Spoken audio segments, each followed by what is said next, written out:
আপনি চিৎকার করে বলেন, কেন আমার বাড়িতে ময়লা ফেলে দিচ্ছেন? এই পৃথিবীটা কিন্তু আপনার, আপনি কিন্তু এই পৃথিবীটাকে ময়লা করতে পারেন না। নিজের পৃথিবী নিজের বাড়ির মতন ভাবুন।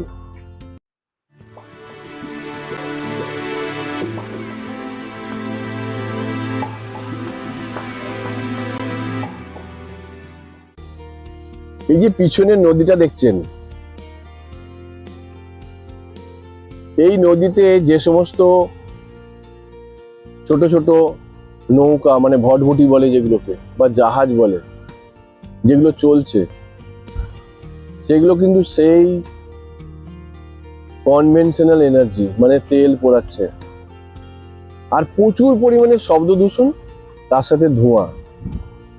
আমি এই নদীর পাড়ে বসে আমি এই পলিউশন, মানে কার্বন মনোক্সাইড এবং কার্বন ডাইঅক্সাইডের গন্ধ পাচ্ছি। আমি এটা খুব ভালো বুঝি, কার্বন মনোক্সাইড আর কার্বন ডাইঅক্সাইড বুঝি বলেই আজকে ক্লাইমেট প্রোটেকশন ফোরাম বলে একটা সংস্থা আমি বানাচ্ছি, যে সংস্থার কাজ হবে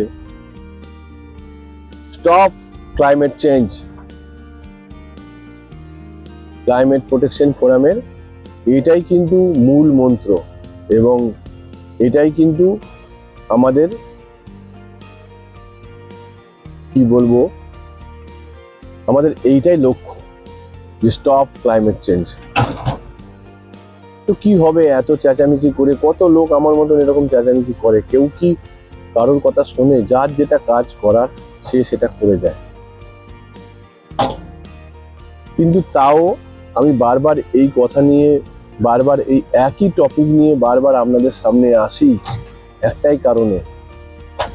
আমার মনে হয় কোনো না কোনো একদিন মানুষ বুঝবে, কোনো না কোনো একদিন মানুষ বুঝবে যে হ্যাঁ সত্যি এটা পৃথিবীটা একটাই পৃথিবী, যেখানে আমরা সবাই বাস করি। আজকে আমি কলকাতা, আমি ওয়েস্ট বেঙ্গলে থাকি, কোনো একটা মানুষ গুজরাটে থাকে, কোনো একটা মানুষ অন্ধ্রপ্রদেশে থাকে, কোনো একটা মানুষ পাশের দেশে বাংলাদেশে থাকে, কোনো একটা মানুষ লন্ডনে থাকে, কোনো একটা মানুষ ইউএস থাকে, আমেরিকায় থাকে। হয়তো লাইফস্টাইলটা আলাদা, কিন্তু পলিউশনটা কিন্তু সেটা সারা পৃথিবী, আমরা মাদার আর্থের ওপরেই কিন্তু আছি। অতএব আমার যদি কোনো খারাপ কাজ হয়, সেই কাজের এফেক্ট কিন্তু গোটা পৃথিবীর লোক পাবে।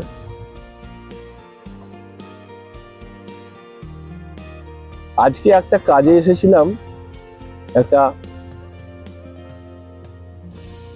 ব্রিক্স ফ্যাক্টরি, মানে ইট ভাটা যেটা বলে আর, সেই ব্রিক্স ফ্যাক্টরিতে এসে প্রচুর বড় বড় মেশিনারিজ যেখানে কাজ করছে, ব্রিক্স তৈরি হচ্ছে, কয়লা পড়ে আছে, কয়লা পুড়ছে, পলিউশন হচ্ছে, কার্বন মনোক্সাইড হচ্ছে। সেই কার্বন মনোক্সাইড আমাদের মাদার আর্থে ছড়িয়ে পড়ছে। সেই কার্বন মনোক্সাইডের আমরা সবাই ভাগ করে নিচ্ছি। তো যাই হোক, ভদ্রলোক যিনি এই ইট ভাটার মালিক, উনি মনে হয়েছে যে কয়লা পোড়াবো না, বা কোনো একটা ভাবে যে কয়লার দাম বেড়ে গেছে, কিছু একটা ভাবে উনি ইলেকট্রিক্যালি ব্যাপারটাকে চালাতে চাইছেন। তো ওনার সাথে আমার বিস্তারিত কথা হয়েছে যে আপনি ইলেকট্রিসিটি দিয়ে যেরকম ভাবে চালাতে চাইছেন, তো এইটাও হয়তো আপনি নন কনভেনশনাল এনার্জি, মানে সোলার হতে পারে বা উইন্ড হতে পারে।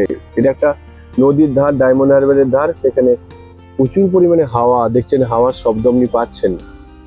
আমরা চাইলে কিন্তু এখানে উইন্ড টারবাইনও বসাতে পারি ছোট ছোট করে। না, বেশি খরচা নয়। আপনারা হয়তো ভাবছেন কি বলছে লোকটা, উইন্ড টারবাইন বসাবে। একটা উইন্ড টারবাইনের দাম কত জানেন? আজকের দিনে কিন্তু সেরকম না। আপনি 1 kilo, 2 kilo, 5 kilo, 10 kilo wind turbine বসাতে পারেন, 20 কিলো, 25 কিলো বসাতে পারেন, 50 কিলো বসাতে পারেন, ছোট ছোট করে বসাতে পারেন। অনেক রকমের টেকনোলজি আজকে অ্যাডভান্স হচ্ছে, অনেক রকমের টেকনোলজি আজকে আসছে, যেগুলো আমরা ইউজ করতে পারি, যেটা আমাদের হাতের নাগালের মধ্যে।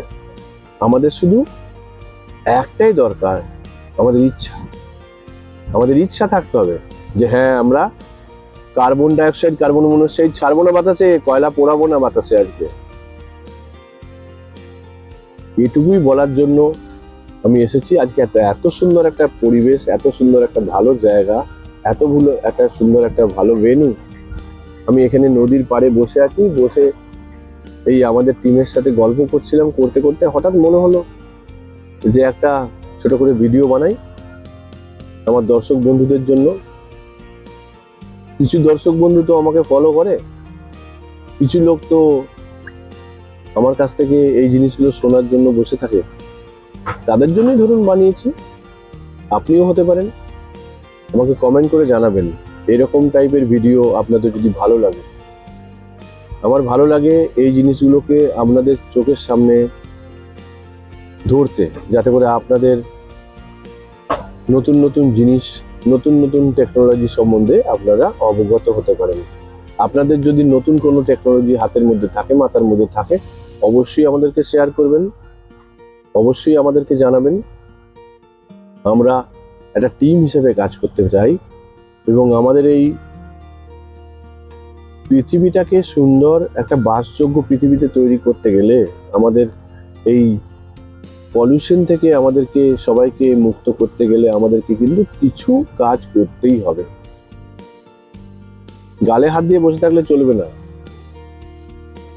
ঠিক আছে? কিছু করতে পারছেন না, কিছু বলুন, কিছু করার চেষ্টা করুন, লোককে বোঝান, লোককে অ্যাওয়ার করুন। সবারই তো সামর্থ্য থাকে না সবকিছু পড়াশোনা করার, সবকিছু বোঝার।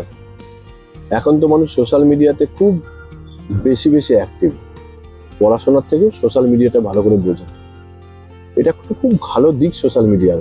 সোশ্যাল মিডিয়ার যেরকম অনেক বাজে দিক আছে, সোশ্যাল মিডিয়ার কিন্তু এই জিনিসটা খুব ভালো দিক, যে মানুষ কিন্তু আপডেট হচ্ছে। আজকে আমেরিকাতে যে সমস্ত জিনিস হচ্ছে সেটাও আমরা একটা গ্রামের, একদম গন্ড গ্রামে বসে থেকে সেটা জানতে পারছি। আবার আমেরিকার একটা লোক, সেও কিন্তু গন্ডগ্রামে কি হচ্ছে সেটা সম্বন্ধেও জানতে পারছে। তার কাছে একটা বিশাল বড় পোটেনশিয়াল থাকছে। সেই পোটেনশিয়ালেতে সে কিন্তু অনেক কিছু চ্যালেঞ্জেস পাচ্ছে। সেই চ্যালেঞ্জেস গুলো যদি সলিউশন করতে পারে, তার কাছে একটা বিশাল বড় একটা অপরচুনিটি। সবসময় মনে রাখবেন, যে কোনো চ্যালেঞ্জেস, যে কোনো প্রবলেম, সেখানেই কিন্তু একটা অপরচুনিটি লুকিয়ে থাকে। তো আপনাদেরকে বলবো, আপনারা এই সমস্ত ইনফরমেশন শেয়ার করুন, পলিউশন হতে দেবেন না। ঠিক যেরকম আপনার বাড়িতে কোনো জিনিস যেখানে বাইরের লোক এসে এনক্রোচ করছে, আপনার বাড়িতে যদি কেউ একটা ময়লা ফেলে দিয়ে যাচ্ছে, আপনি চেঁচান তো, আপনি চিৎকার করে বলেন, কেন আমার বাড়িতে ময়লা ফেলে দিচ্ছেন? এই পৃথিবীটা কিন্তু আপনার, আপনি কিন্তু এই পৃথিবীটাকে ময়লা করতে পারেন না। নিজের পৃথিবী নিজের বাড়ির মতন ভাবুন, তবেই কিন্তু পৃথিবীটা সুন্দর এবং শান্তিপূর্ণভাবে থাকবে। আজ এটুকুই থাক। আমি রায়চকের খুব কাছে নূরপুর বলে একটা জায়গায় আছি।